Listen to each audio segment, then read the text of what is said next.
This is my downed one guide of Aatrox. So right now we're looking at the runes. I run attack reds, armor yellows, magic resist just flat blues, and then I run 1 attack damage quintessence with 2 lifesteal quintessences. This is a pretty standard rune page for top lane. On the masteries, I run 9 offense to get the armor pen, also get the 2 extra damage on minions, and then I run 21 in defense to give me the tankiness and the minion reduction, the extra health, things like that.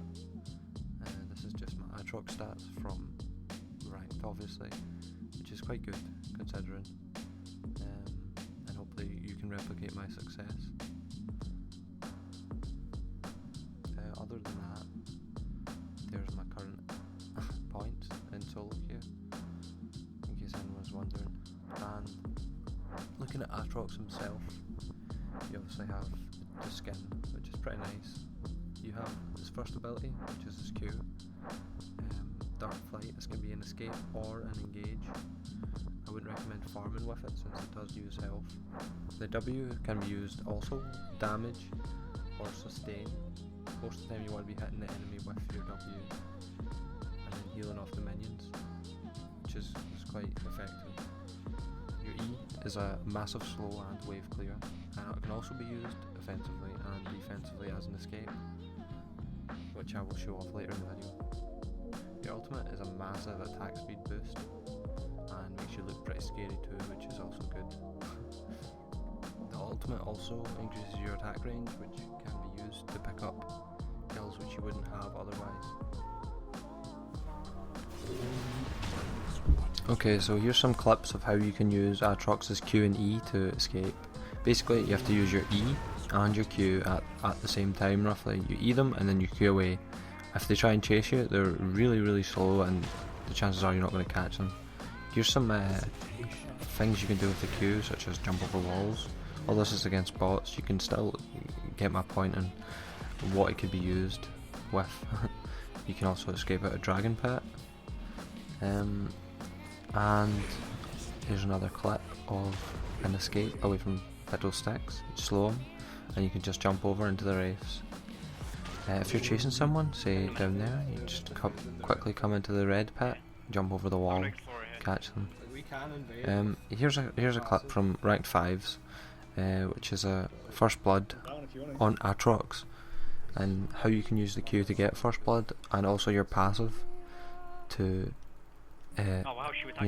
survive early. I'll just let it run.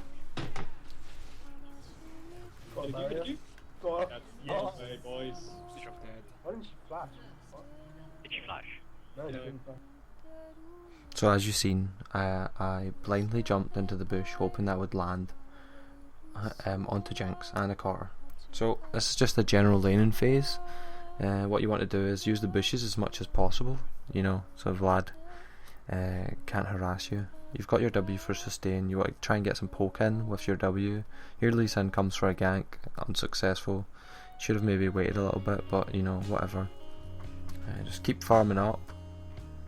Get as many minions as you can, as well as harassing your lane opponent.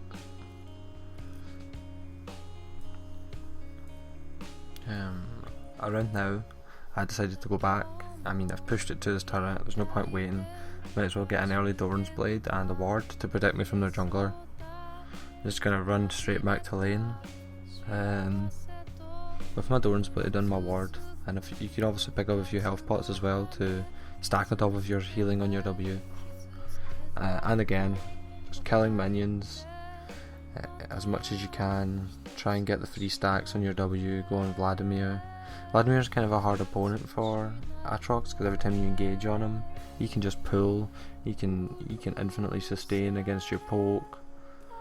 But this is all just for showing you what you're meant to do in laning phase.